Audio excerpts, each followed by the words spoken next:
YouTube, how's it going? The Goat House is back. And this is the last video of this series. We went division by division.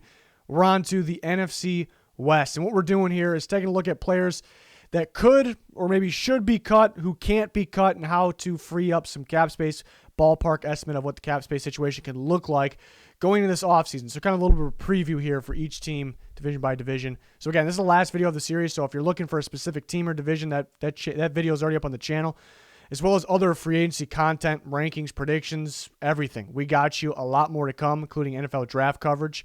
So hopefully you can join us for all that. Subscribe. Check out that Twitter. It's an absolute must-follow for constant NFL talk. Check out that Sided app. There's a link in the description comments for all that. You can win Amazon gift cards on that app by talking football, kind of like you do in the comments. But there's our Twitter. Always talking everything football. You'll see it on there. You hear me say it. I guess you'll see me say it on there before you hear me say it on YouTube. So make sure you check that out. Spotrac.com is what we're using for this. It helps us give an estimate on the cap space, and it's got the numbers already plugged in there. So pretty cool site. Check it out. This is a ballpark number. This is kind of worst case scenario. I think it could raise up a little bit with that cap number. We'll see, but kind of gives you an idea. San Francisco 49ers. Very interesting stuff with them because they're centered around we were talking about on Twitter. They're centered around talks with Matthew Stafford. So that would mean potentially moving on from Jimmy Garoppolo. Kind of could circle back to Jimmy Garoppolo here. Is there any other guys they could cut? Richburg, they kind of missed this year, but I think they would like him back, so probably not worth cutting him there. They don't have too many options, to be honest, but they do have that big one. We can make some small – that's actually $1.6 million. Maybe they give up on Hurd because he just keeps getting injured, but that's only $600,000, so probably not. Travis Benjamin definitely can move on from him. So they'll make some of Josh Johnson. They'll make some of these smaller cuts as expected. They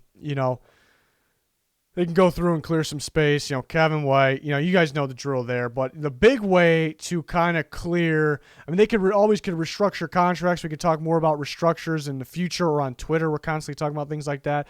But Jimmy Garoppolo is the big one. If they find a quarterback, whether it's Matt Stafford or through the draft, and they feel like Jimmy Garoppolo is not their guy, and they want to save that space to make some other signings because they do have a lot of free agents at corner where they want to re-sign them or sign some new ones, whatever it may be. You could save a ton of money with cutting Jimmy Garoppolo, $23.6 million.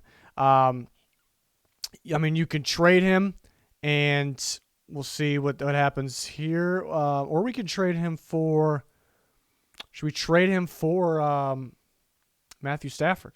Why not? See what happens. So – You're sending away, what is that, 23 point, let's just do it. You actually save money. By trading Jimmy Garoppolo for Matthew Stafford, you actually save $13.6 million. And that's because of the dead cap differences between the two contracts. So the Lions actually have some dead cap to handle with Matthew Stafford. But if they're getting Jimmy or they're getting picks, doesn't necessarily have to be Jimmy. So if they trade for Stafford, they're going to be taking a cap hit, the Niners that is, but then they're going to get rid of Garoppolo, whether it's trade or cut. So they're still, either way, if Garoppolo is involved with that Lions deal or not, they're still, between the two of them, they are going to still save $13.6 million. And on top of the other cuts we expect them to make, could be a little more there. So $29.5 million, and that could be worst case if this exact scenario happens.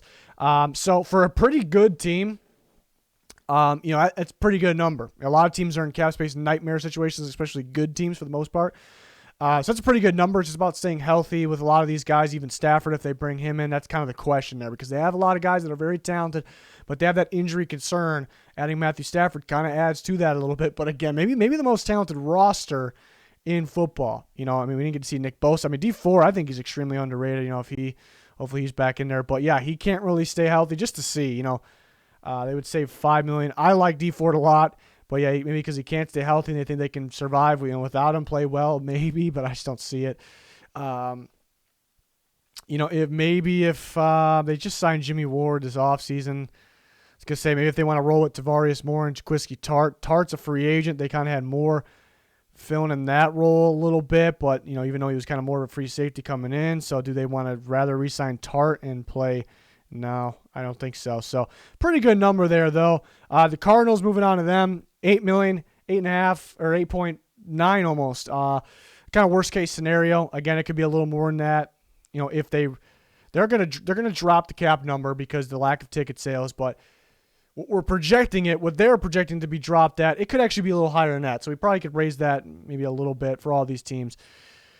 But looking at the cap hits here, always could restructure a guy like Chandler Jones perhaps, but they're in the positive right now.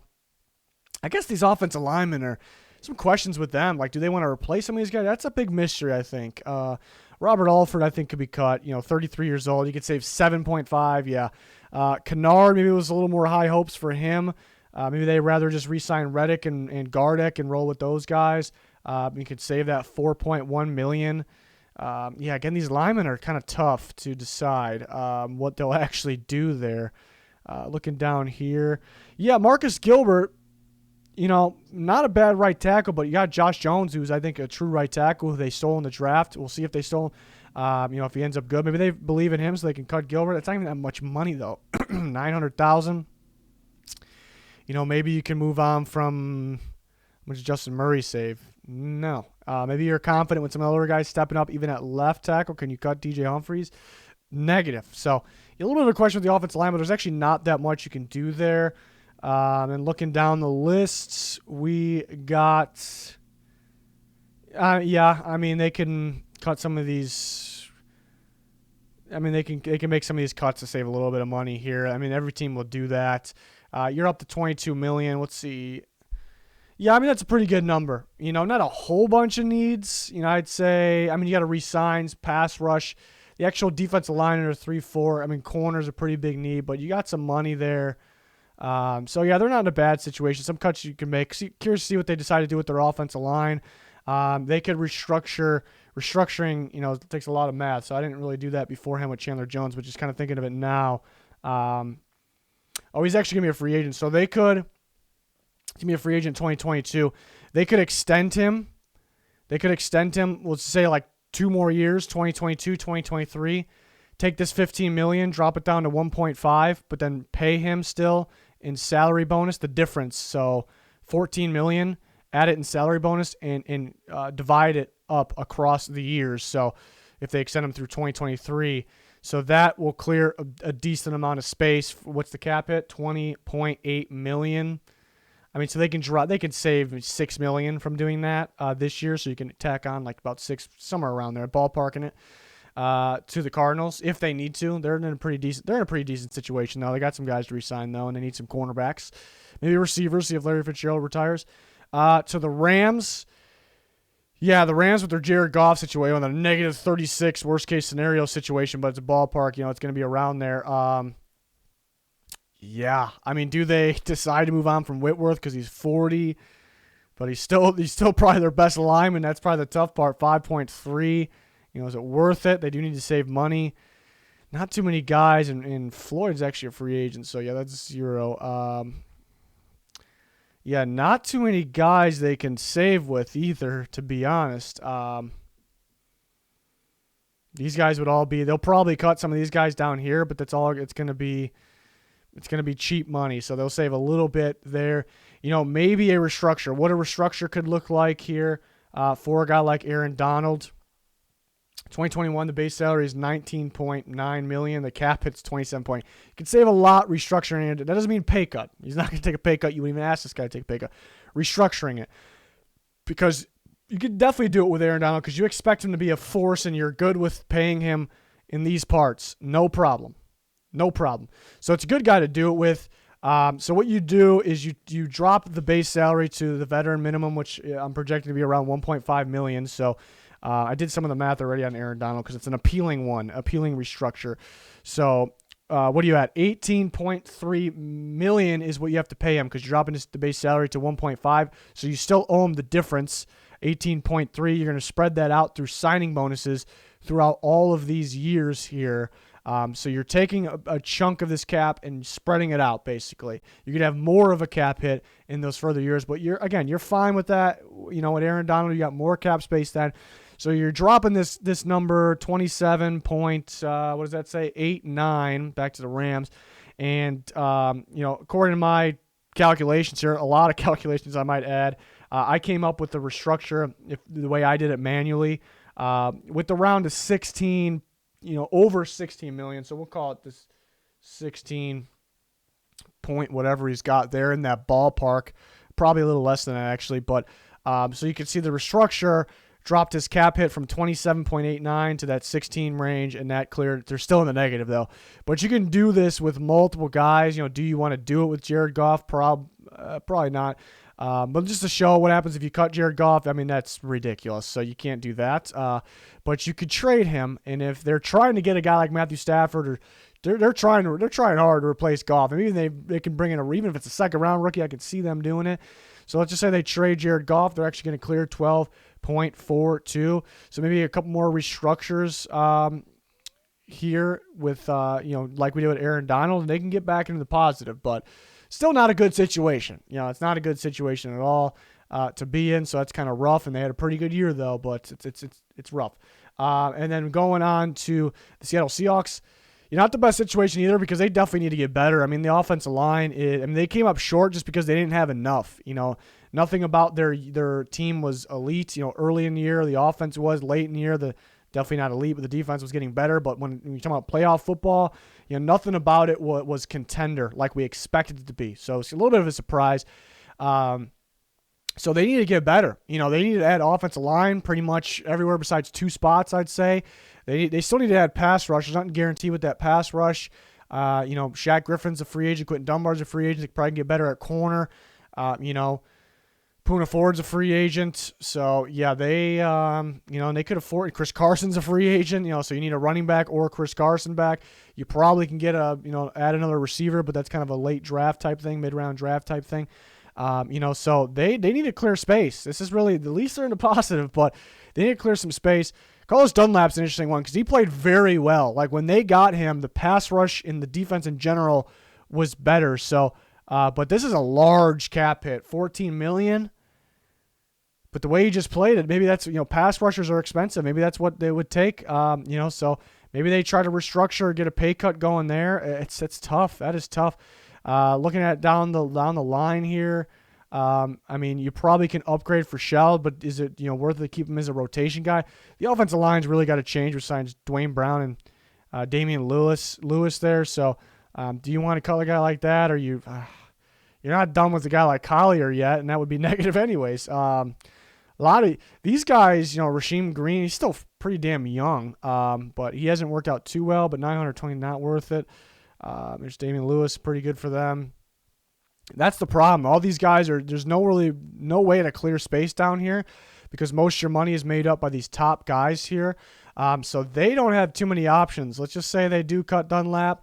Maybe they think a guy like Darrell Taylor, who I think has a lot of upside, could step up as a pass rusher in the future. Alton Robinson, guys like that. So that does have a decent amount of space, but then you want to re-sign the guys you want to re-sign. Chris Carson's pretty important to them. Maybe some of these other guys, Poona Ford's pretty important to them, so that weighs it back down. You need to get better because you're trying to win a Super Bowl now, so they actually need more space in this. So let's go back to the restructure. My manual restructures. Well, I can't wait to see if any of these happen. I did it in the last video too. We'll talk more about restructures in the future video, but a lot on Twitter in the near future. But Russell Wilson, 2021, 19 million, 32 million cap hit. Could drop this $19 million down to the veterans minimum, whatever that's going to be. I projected around $1.5 million, but you're not just going to make him take a pay cut because he's Russell Wilson. You don't even ask him to take a pay cut because he's Russell Wilson. So you take that difference, that giant difference there was at $17.5 million, and you spread it through signing bonuses across the years to come through 2023. And so that creates more of a cap hit in those years.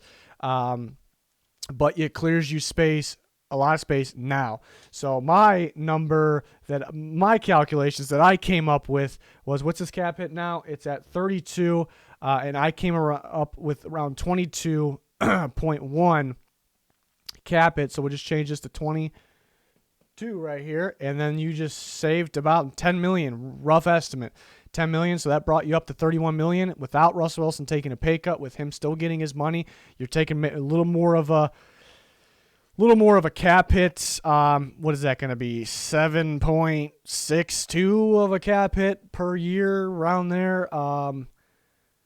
For some reason, I couldn't do math in school, but when you put a player's name in front of it with cap space, I can do math. I don't know. It's weird how that works, but yeah, you could save a pretty good amount of money there just by restructuring guys. So that looks pretty good. But they're not in the best situation, though, because they have some free agents. They have some needs to be back to a contender where they need to be. When you have a guy like Russell Wilson, you need to be there. But there are ways you potentially could do things here in clear space.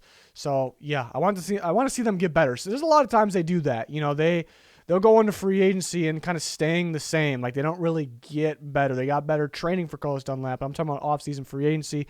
They did trade for Jamal Adams, but, you know, making those moves to, you know, improve, because you don't want to stay the same. You want to, especially if you're a contender, you want to get better to take that next step and win the Super Bowl. So we'll see what they got for us this off season. They'll have to make some moves, as you could tell. But that is going to wrap up the NFC West video. That's the whole series. It's done. We did every single division, every single team on the channel. A lot of free agency content, NFL draft content, a lot more of it to come. So hopefully you can join us for that. Smash that like button, subscribe, turn notifications on. Go follow that Twitter. You're missing out if you're not following it. Link in the description, comments for anything that you need there. It's going to do it, though. Thanks for watching. Goodbye.